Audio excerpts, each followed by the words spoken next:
लोगों का स्वागत है एक ऐसे चैनल पे जहां आप ऐसे लोगों से मिलेंगे जो आपको जिंदगी जीने का नजरिया बदल देंगे। चलो इस चैनल की जर्नी का शुरुआत करते हैं अपने एक्स सर्विसमैन एयरफोर्स से रिटायर्ड रामस्वरूप फौजी जी से। चलो सर, आप बताइए अपने पहले हमारी प्यारी जनता को अपनी जिंदगी के बारे में। मैं मेरे परिवार को, समाज को, मेरे देश को और विदेश को ये कहना चाहता हूँ कि लाइफ जो है, लाइफ की डेफिनेशन मेरे हिसाब से टीचिंग एंड लर्निंग एक मोटो होना चाहिए जीवन का। आदमी ता जीवन सीख सकता है, कोई उम्र नहीं सीखने की, और ता जीवन सिखा सकता है। मैं बैकग्राउंड बताता हूँ। मैं एक किसान का बेटा हूँ। हमारे गांव में मैं पहला लड़का हूँ जिसने 11th पास करते एयरफोर्स ज्वाइन की, भारतीय वायुसेना। मुझे रोटी की जरूरत थी क्योंकि मेरा परिवार नॉर्मल परिवार था, और जब जहाज उड़ते थे fighter pilot Sirsa it's very close to me, तो हम देख के बड़ा अचंभा करते थे। सड़क पर चलते चलते बैठ जाते थे, गड़गड़ गड़गड़ हो रहा, सपना लेते थे यार कमाल है। मगर परमात्मा ने मुझे मौका दिया और मैं एयरफोर्स ज्वाइन कर गया 1981। 4 अप्रैल 1981 को मैंने भारतीय वायुसेना ज्वाइन की और 20 साल मैंने सर्विस की। खूब मजे से आनंद पाया, बहुत कुछ सीखा, पूरा भारत घुमा। और 2001 में मैं 30 अप्रैल 2001 को मैंने रिटायरमेंट ले ली, फीलिंग ली और घर आ गया। और उसके बाद में मैंने मेरे समाज में यार मित्रों को एजुकेशन के बारे में जो हमें एयरफोर्स से मिली, खेती बाड़ी में, खेती डिपार्टमेंट से जुड़ा मैं भी, एक्चुअल खेती है क्या चीज़, कैसे करनी चाहिए टेक्निकली, और मेरे को डिफाइन किया गया कि ये पढ़ा लिखा किसान है। मैं सेमिनारों में गया, मेरे को इवन हरियाणा सरकार के हुड्डा साहब ने जो कमीशन बिठाया था उसमें यूनिवर्सिटी में मेरे को 3 जिलों की तरफ से रिप्रेजेंटेटिव बुलाया गया था किसान के रूप में। आप अपनी थोड़ी फैमिली के बारे में बताओगे, कितने बच्चे हैं? मेरे 2 लड़के हैं। छोटा लड़का भारतीय वायुसेना में है, अभी गरुड़ कमांडो, उसकी 17 साल सर्विस होने जा रही है। बड़ा लड़का घर है, खेती बाड़ी संभालता है, परिवार सारा संभालता है। 2 बेटे की शादी कर दी बिना दान दहेज। एक मेरा ये भी है, इस समाज के लिए, सबके लिए पर्दा प्रथा नहीं होनी चाहिए। मैं बंगाल में गया तो वहां देखा कोई पर्दा है ही नहीं। राजा राम मोहन राय ने अपने जीवन दे दिया था इसके लिए, पर्दा को खत्म करने के लिए। तो मैंने ये सीखा कि मैं मेरे बेटों की शादी करूंगा, पर्दा प्रथा नहीं होगी। मेरे घर में कोई पर्दा नहीं है, हम पर्दा नहीं करते किसी से। जाट समाज से हूं मैं, उसके बावजूद भी शुरू में लोगों ने मेरे को ये कहा ये क्या कर दिया, वही लोग फॉलो करने लगे। अब हमारे गांव में करीब करीब जो बहुएं हैं नहीं, वो बिना पर्दे ही हैं करीब करीब। और मेरे से तो सब बोलती हैं, बोले दादाजी से मिल के आएंगे, ताऊ जी से मिल के आएंगे। बहुत अच्छा, आपने पहले अपने घर से शुरुआत की, घर से फिर गांव पे भी आए, लोगों ने आपको फॉलो किया। और दूसरा, मृत्यु भोज का मैं बड़ा विरोध करता हूँ। मृत्यु भोज नहीं करना चाहिए, क्योंकि मरने के बाद में हमें पता ही नहीं क्या है क्या नहीं है। और गरीब आदमियों के लिए समस्या, अमीर आदमियों के पास तो पैसा है, वो लगा देंगे, मगर उसी का चाचा गरीब है, वो कहाँ से ले, उसको भी शेयर देना पड़ता है। पर्दा प्रथा, दहेज प्रथा, मृत्यु भोज और जो बारात का जो डमडमा जो हम करते हैं ना, इन चीजों की मैं घोर निंदा करता हूँ। चाहे कहीं भी जाओ, कहीं मेरा एक मिशन था और उस मिशन में हमारे गांव में तो हम काफी लेवल में कामयाब हुए। एक तो पर्दा प्रथा में, दूसरा मृत्यु भोज में, तीसरा जो 12 दिन और 15 दिन बैठना होता है वो हमारे गांव में हमने 7 दिन पर ला रखा है। भी परिवार बढ़ गए हैं, समाज बढ़ गया, समय के हिसाब से बदलना जरूरी है। आज हमारे गांव में 6 या 7 दिन में हम समाप्ति कर देते हैं। किसी की डेथ होती है, चाहे जवान हो चाहे बूढ़ा हो। ये गांव ने भी सहयोग दिया मेरे को। बहुत अच्छा सर, आपने बहुत ज्यादा अच्छे गांव में बहुत ज्यादा अच्छे काम किए हैं। लोगों ने आपको सपोर्ट भी किया। स्टार्टिंग में आपने एक अकेले से स्टार्ट किया और लोगों ने बाद में आपको सपोर्ट भी किया चीजों में। बिल्कुल सपोर्ट किया। शुरू में अटपटा लगता था, बार बार उदाहरण देने से, तो वही है ना करत करत अभ्यास के जड़मती होत सुजान, रस्सी आवत जावत सिल पर पड़त निशान, this makes a man perfect. तो वो बात है, लोगों की समझ में ठीक बोल रहा है कि मैं नाजायज पैसा बर्बाद करना भी मूर्खता है। एक चौथा मिशन में भूल गया था, नशा विरोधी हूँ मैं मेरे को अब मैं इस पोजीशन में 100% डिसेबल्ड हूँ। मेरे को बांध रखा है मेरी व्हील चेयर पर, नहीं तो मैं गुजर जाऊंगा, because I can't control my body, even single organ of my body. मैं शरीर का कोई भी अंग काबू नहीं कर सकता। तो नशे के लिए परमात्मा भी आके बोल देना मुझे कि आप बीड़ी के बंडल खल्ली के हाथ लगा दो, या ये कह दो बीड़ी पीने से कोई नुकसान नहीं होता, और आप चल पड़ोगे, भगवान आके बोल दे, तो मैं भगवान को ही कहूँगा, परमात्मा मुझे माफ कर देना, मुझे नफरत है नशे से। नशा नहीं होना चाहिए किसी भी रूप का। नशा तो अनाज का होना चाहिए, ज्ञान का होना चाहिए। ज्ञान बढ़ाओ अपना, समाज की सेवा करो। आज नशे ने हमें फेल कर रखा है, बड़ा दुख होता है। आप अपनी थोड़ी इस कंडीशन के बारे में थोड़ा इंसिडेंट हमारी प्यारी जनता को बताएंगे कि कैसे मतलब इस पे एक डिफेंस पर्सनल मतलब एकदम चेयर पे आना, जो बंदा एक्टिव रहता है पूरी लाइफ अपनी, और एकदम से इस कंडीशन में आना, बहुत ज्यादा इस कंडीशन को हैंडल करना, उसके बाद भी अपने गांव में आके इतनी चीजें मतलब लोगों की सुधारने की कोशिश की है।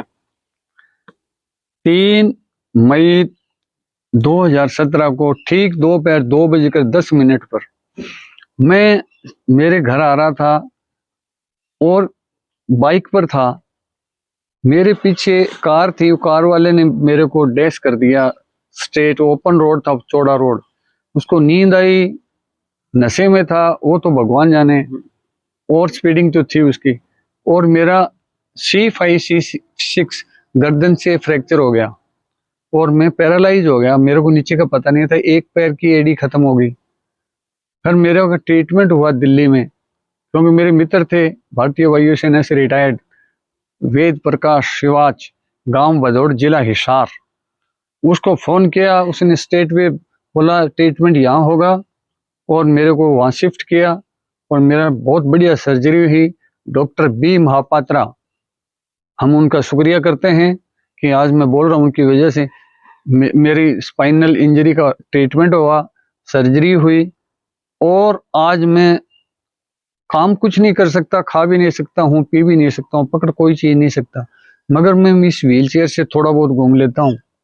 और वही है मेरा कि 4 चीजों की नफरत है मुझे। एजुकेशन बढ़ाइए, समाज की सेवा कीजिए, मेहनत करो। मेरे पास बच्चे अब भी आते हैं, बड़े भी आते हैं, छोटे, तो मैं इसी से मेरा आनंद आता है। मैं यूट्यूब पर पढ़ता रहता हूँ, देखता रहता हूँ, सुनता रहता हूँ, बच्चों की हेल्प लेता हूँ। भी मेरी किताब खोल के मेरे आगे रख दो, फिर पेज टर्न ओवर कर दो, बदलो भी पेज, क्यों मैं पेज पलट नहीं सकता। आप इस उम्र में भी आगे इतने ज्यादा एंथुसियास्टिक रहते हैं, यही बहुत बड़ी बात है। हाँ, ये इंथुजियाज्म जो है ये बचपन से था। बिकॉज कारण इसका बताऊं क्या है कि मैं 1.5 साल का था जब I lost my mother, and I am the last issue of my family. मैं मेरे परिवार का 7 भाई बहनों में सबसे छोटा हूँ। जब 1.5 साल की उम्र थी तो मेरी माँ एक्सपायर हो गई थी, और मेरे पिताजी किसान थे। उन्होंने तो वह क्या कहते थे, सिर्फ एक तो बोलता, देखो भाई ज्ञान कभी बटता नहीं है, पढ़ाई पढ़ो। दूसरा मेहनत और ईमान, बोला इसकी कोई कीमत आंक नहीं सकता। उन 2 वाक्यों ने ही मुझे अफरा तफरी में जान ही नहीं दिया कोई। मैं बचपन से मेरी रोजी रोटी के बारे में था। स्कूल में जाने से पहले पशुओं को खेत में बांध के फिर 10 किलोमीटर स्कूल जाता था पैदल। मगर भगवान ने साथ दिया, और वो जहाज का जो सपना था ऐसे देखते थे, यार कमाल। मेरे को दाता ने लाइन दी, फर्स्ट टाइम में सिलेक्शन हो गया। वहां जाके पूरे भारत के लोग आते हैं, अलग अलग कल्चर के, उनसे जुड़े तो पता चला हम तो कुछ है नहीं भाई। किसी के पास कोई हुनर है, किसी के पास कोई हुनर है। बहुत सीखने को मिला भारतीय वायुसेना में मुझे। उस वजह से ये 4 चीजें मेरे दिमाग में छा गई। दहेज प्रथा, पर्दा प्रथा, मृत्यु भोज और नशा, ये 4 हैं, इनका विरोध करना ही करना है। और मैं भी कर रहा हूँ, इस पोजीशन में भी कर रहा हूँ। बहुत ज्यादा अच्छी बात है। तो आपने मतलब डिफेंस के अंदर जाने के बाद आपने जो देखा, हर स्टेट घूमे आप, वहां जाके आपको पता चला भी कैसी कैसी प्रथाएं चल रही है, उन पे आपने मतलब आवाज उठाई, हाँ भाई जी, उन पे वर्क करना है, भाई उनको बंद करवाना है, दहेज प्रथा, पर्दा प्रथा, जो मृत्यु भोज वाला आपने बताया, और एजुकेशन को आगे बढ़ाना है। एक दादा आपसे मतलब क्वेश्चन है, जैसे मतलब एक जनरेशन गैप होती है, भाई जी। उम्र के साथ साथ मतलब लोगों की सोच में जो हाँ, बदलाव बदला मतभेद रहते हैं, बिल्कुल, बिल्कुल जी। उस पे आप मतलब क्या बताना चाहेंगे जनता को? ये देखो, हमें कुदरत कहती है, सबसे पहले नॉर्थ में उगता है आसाम में। आसाम में आज की तारीख में 4:30 बजे करीब करीब दिन निकल जाता है, मगर अंधेरा भी वहाँ 5:30 बजे हो जाता है। इसी तरह कुदरत ने हमें ये कहा है कि बदलाव होगा और बदलाव को एक्सेप्ट करना चाहिए, उसका विरोध नहीं करना चाहिए। चेंजिंग आएंगी, चेंजेस जरूरी हैं, ये कुदरत का नियम है, यही जीवन है। तो हमें इसका ये नहीं है कि आज अब अपना ही लगा लो कि पहले तो हम प्राइमरी भी नहीं करवाते थे बच्चों को, लड़की को स्पेशली। हम्म, गांव में स्कूल है, फिर 10वीं कराने लगी, फिर आगे बोला नहीं, चाहे लड़की कितनी पढ़ाई में अच्छी है, नहीं भाई बाहर नहीं भेजेंगे। फिर नजदीक कॉलेज हो गया, फिर कॉलेज में छोड़ के आते फिर लेते, फिर धीरे धीरे कि चलो अकेली चले जाएगी, उसकी बेटी जाती है। तो मानस जो है ना, मनुष्य है, ये परिवर्तन को मानता तो है, स्वीकार तो करता है, मगर लेट बहुत करता है। लेट नहीं होना चाहिए, अच्छी चीज है उसको तुरंत स्वीकार कीजिए। हाँ, समझ में नहीं आया तो वाद विवाद कीजिए, विवेकशील होना चाहिए आदमी। ये नहीं है never keep doubt with you. यदि आपके साथ आपने कोई डाउट रख ली ना, तो वो आपको सदा ही खदेड़ती रहेगी, आपके रास्ते को हिलाती रहेगी, डगमगाते, आप अपने पथ से विचलित होते रहोगे। इसलिए कभी भी अपने छोटे बड़े से जो कोई है, अब जब तक आप संतुष्ट नहीं थे, पुट क्वेश्चंस, नो प्रॉब्लम। यदि आंसर आता है अगले को तो वो नाराज नहीं होगा। यदि उसके पास अर्थ नहीं है तो वो तो पहले ही नाराज हो जाएगा, बोले चक चक क्यों करता है। चक चक कीजिए भाई, जब भी तो हमें पता चलेगा हकीकत है क्या। मैं ये कहना चाहता हूँ। बहुत सही है सर। एक और मतलब है, जनरेशन गैप की वजह से ना, एक जैसे आप घर में कुछ अपने, जैसे मेरी सोच और आपकी सोच है, इस सोच में बहुत ज्यादा फर्क है। आज के टाइम में देखा जाए, जैसे घर में आप एक एग्जांपल लेते हैं, अगर किसी को घर में गाड़ी लानी है अपने को, तो बच्चा क्या चाहेगा भाई, एक बढ़िया गाड़ी हो दिखने वाली, मतलब लोगों को दिखाएं एक अच्छी कार। आपका होगा भाई ऐसी गाड़ी होनी चाहिए सिंपल, जिससे अपना काम चल जाए, आप इधर से उधर ट्रेवल कर सकें। बच्चों की सोच में और आपकी सोच कितना फर्क आ गया। और घर में उसी को एक कॉमन डिसीजन लाने के लिए आपको मतलब फैमिली को क्या करना चाहिए, बड़ों को क्या करना चाहिए, भी बच्चे भी सहमत हो जाए, हम भी सहमत हो जाए, और एक अच्छी मतलब एक कॉमन डिसीजन निकल के आए उससे। इस पर मैं ये कहूंगा कि दूध का जला, छाछ को लस्सी जिसको बोलते हैं पंजाबी में, और अलग अलग भाषा में अलग बोल देते हैं लस्सी को, छाछ या लस्सी मान लो। दूध का जला छाछ को भी फूंक मार के पीता है, ये हमारे ज्ञानियों ने बहुत पहले बताया। अनुभव जो होता है ना, अनुभवी आदमी को डर लगता है कभी इससे हमें ज्यादा नुकसान ना हो जाए, क्योंकि उसका अनुभव नहीं आगे का कि भाई स्कूटर की बजाय कार से जाएंगे तो एक काम और ज्यादा करेंगे, क्योंकि वो तो साइकिल पर गया हुआ था, उसका कसूर नहीं है।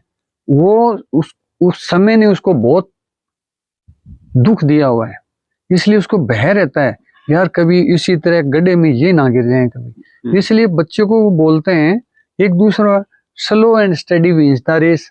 भी ग्रेजुअली किसी चीज का बढ़वार होता है ना, तो उसकी लाइफ अच्छी होती है ज्यादा। तो ये नहीं भी है गुंजाइश साइकिल की, ले आए स्कूटर, तो वास्तव में जो अनुभवी आदमी रोक रहा है वो ठीक रोक रहा है आपको। बिल्कुल। और यदि गुंजाइश है मोटरसाइकिल की और ले आओ आप 16 लाख की कार, तो वो ठीक बोल रहे हैं, अरे ऐसे नहीं भी, थोड़ा धीरे धीरे, मोटरसाइकिल से हम छोटी कार ले लेंगे। वो हमारे जो युवा पीढ़ी है ना, उसको भी समझने की जरूरत है कि slow and steady wins the race.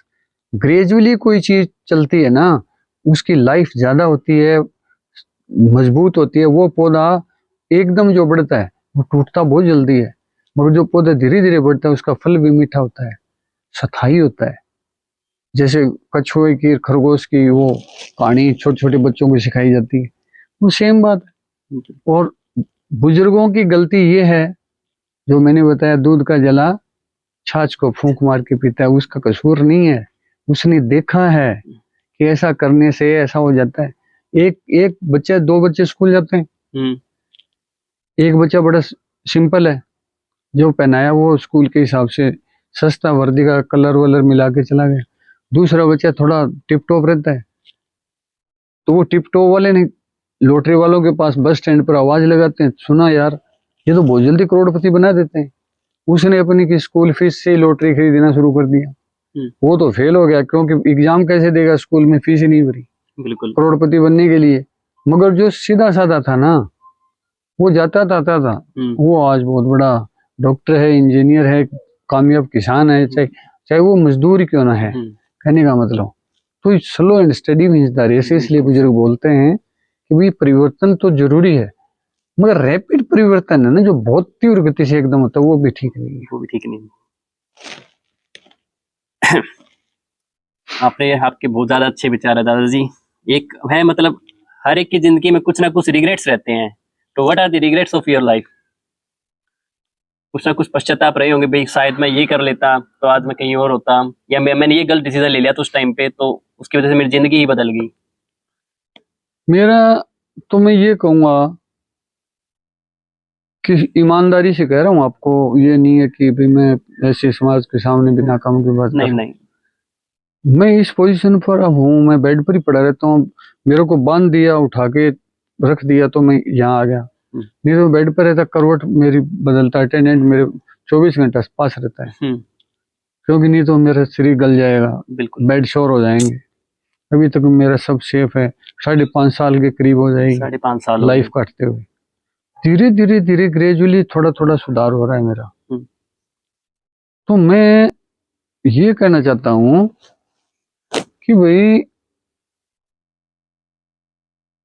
Regrets जो आपके हैं, मैं यदि भगवान के प्रति करता है आदमी रिग्रेट, तो मान लो ज्यादातर, या दोस्तों के प्रति, या माँ बाप के प्रति। गाँव में आप जाओगे या जहाँ मेरी रिश्तेदारी है, तो वहां आप देखोगे तो आप ये कहोगे वास्तव में मैंने मेरे लड़के की शादी कर रखी है ना, उसकी हमारी पुत्र वधू की दादी जिंदा है, उसके भी पैर छूता हूँ, मेरे को बड़ा आनंद आता है। माँ का रूप देखता हूँ, ये रिश्तेदारी का रूप ही नहीं देखता। बहुत अच्छा फील होता है हाँ, बहुत अच्छा फील।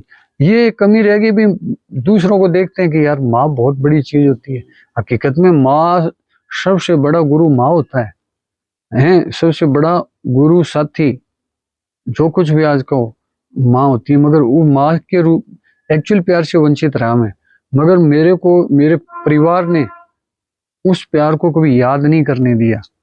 अब मैं गांव में जाता हूँ तो चाहे 90 साल का, चाहे 70 साल का बुजुर्ग है, चाहे औरत है, ताई है, ताऊ है, दादी है, इस पोजीशन में भी मेरे से बिना मिले नहीं रहते। बड़ा आनंद आता मुझे आपसे मिलकर, उनको बहुत ज्यादा अच्छा लगता है। बाकी मैं भगवान से मैं पड़ा चारपाई पर करता हूँ। मैं क्या मांगू आपसे? बिना माँ के बच्चे को आपने पढ़ाया, जहाज में बिठा दिया, घर ले आए, मैं मांगू क्या आपसे? बिल्कुल सही बात। मैं तो ये मांगने से भी संकोच करता हूँ कि मुझे तू जल्दी खड़ा कर दे। भी दाता जो कर रहा है ना, ठीक कर रहा है भाई। बहुत अच्छी बात, ये मैं कहना चाहता हूँ। आप सर ये बताइए, आपकी जिंदगी का सबसे खुशी वाला पल बताइए, जिसमें मतलब आपको अंदर से खुशी मिली हो। मेरे को जब मैंने 5th क्लास पास किया था, तो हमारा 20-30 स्कूलों का एक ही जगह सेंटर था, इजराव खुर्द। और उसका जब एग्जाम देके बाहर निकला ना, तो उसमें टैली करते हैं बच्चे क्वेश्चन। ये तो बहुत आज से 45 साल पहले की बात बता रहा हूँ। पंजाबी हमारे एरिया है, बागड़ी पंजाबी परिवार है। तो जो वो टैली कर रहे थे, कुछ बना हुआ था, मैं वहां चला गया, इसका क्या उत्तर है भाई, इसका क्या उत्तर है। तो जाते मैंने भाई कमांड टेक ओवर करी, टक। मैं छोटा सा था, बिल्कुल अंडर वेट था, एयरफोर्स में भर्ती हुआ जब, बस मुश्किल से मेरा वेट पूरा हुआ था 48 किलो। हाइट भी नॉर्मली थी मेरी, अब भी नॉर्मली हाइट थी। तो जब मैंने धड़ाधड़ क्वेश्चन बताए ना, मैं बोला क्वेश्चन पेपर तो रख दो, चाहे मैं क्वेश्चन पेपर का क्वेश्चन ही बताऊंगा और आंसर भी बताऊंगा क्या है। तो एक सरदार जी थे बुजुर्ग, उनके बच्चे पेपर देने के लिए आए थे, उसने मेरे को गोदी में उठा लिया यार। वो ए पत्नी देता है पेपर तो भाई, वो गोदी मेरे जीवन का एक रहस्य है, बड़ा आनंद है। उस वो एक अलग ही मोमेंट बन गई, अलग ही मेमोरेबल मोमेंट है। हाँ जी, और बहुत अचीवमेंट हुए, मगर वो अचीवमेंट मेरे को सबसे ज्यादा अच्छा लगता है यार। बिल्कुल। कितना उस आदमी ने मेरे को गोदी उठा लिया सबके सामने, टीचरों के साथ। बड़ा ये पुतने देता है पेपर तो भाई, बोलना ही नहीं देना। ये हुई। और सर जी, अपने आपकी मतलब लाइफ में कोई दुख का पल जो मतलब सबसे ज्यादा आपको कठिन लगा उस समय? ऐसा है ना कि दुख की बात तो इन जनरली मतलब डेथ होती है जब होता है आदमी को ज्यादा, मगर मैंने बचपन से डेथ देखी मेरे परिवार में, मेरे सराउंडिंग में, आसपास में। और मेरे को परमात्मा ने ऐसा कर दिया, आंसू आएंगे ना तो बस एक बार आ गया आंसू, उसके बाद मैं आंसू नहीं आते मेरे। मैं कहता हूँ रोना, जब रोने से कुछ बनता नहीं, और जैसे ऐसे कोई ट्रेजेडी हो जाती है तो मेरा कितना अर्जेंट काम हो जाए मैं वहां जाता हूँ, इस पोजीशन में भी जाता हूँ कि मैं कोशिश करता हूँ कि मैं जाऊं और जाके अड़का देता हूँ सबको। रोने से यदि वापस आता है, दुख करने से कोई दुख टलता है, तो हम सारे ही रोने लग जाते हैं। अब जैसे सपोज मेरे घर में कोई डेथ हो जाए, मेरे I lost my 2 sisters, I lost my mother, my father, I lost my nephew. मैं बोला, और इमेच्योर एज में, मतलब एज में तो ठीक है, अभी बुजुर्ग तो एक्सपायर होंगे एक समय आता उम्र है के साथ, जाने का लास्ट मगर जवान अवस्था में। तो मैं ये बोलता हूँ, मैं आपके रोने से, जैसे मेरी बहन आई रोती हुई, अब तो पता चल गया अब हमारे घर में कोई रोता हुआ नहीं आएगा, डेथ हो जाएगी तो भी हमारे आना ना भी कोई रोए तो आओ तो 2 मिनट राम राम करके जाओ, कोई बात नहीं, मेला लगाने की जरूरत नहीं है। बिल्कुल। खड़ा होके सबके सामने चला जाता बीच में, रो रहा क्यों है? अरे रो रहे तो पहले ही है, हमारी आंखें फूटेंगी। हम 15-10 दिन तक बैठते थे पहले, अरे रो रो के आंखें फोड़ोगे दूसरे की, घर में पागल हो जाते हैं, साइकेट्रिक पेशेंट बन जाते हैं। बिल्कुल। आता वही रोता, रोते किस लिए हो? रोने से कुछ होता नहीं है। तो मेरा कहने का मतलब, जैसे मेरा एक्सीडेंट भी हुआ ना, तो मेरा जो हेलमेट रिमूव कर रहे थे, उनको पता नहीं था भी इसको रिमूव कर, जब खींच रहे थे तो मेरा ब्रेन बिल्कुल सेफ है, गर्दन से ऊपर में बिल्कुल सेफ रह गया, बाकी तो मैं डेड हो गया। तो मैं बोला, अरे बटन दबाओ, बटन दबाने से। छोटे भाई बहनों को मेरा प्यार और बड़ों को मेरा नमस्कार। वीडियो को लास्ट तक देखने के लिए आपका बहुत बहुत धन्यवाद। और सेकंड पार्ट इसी चैनल पे विद इन 48 आवर्स में अपडेट हो जाएगा, तो इसके लिए चैनल को subscribe, like and bell icon को दबाना मत भूलिए। बेल आइकन दबाने से आपके पास हमारी वीडियोस की अपडेट एट अ टाइम आती रहेगी। चलो मिलते हैं नेक्स्ट वीडियो में, जिंदगी का निचोड़।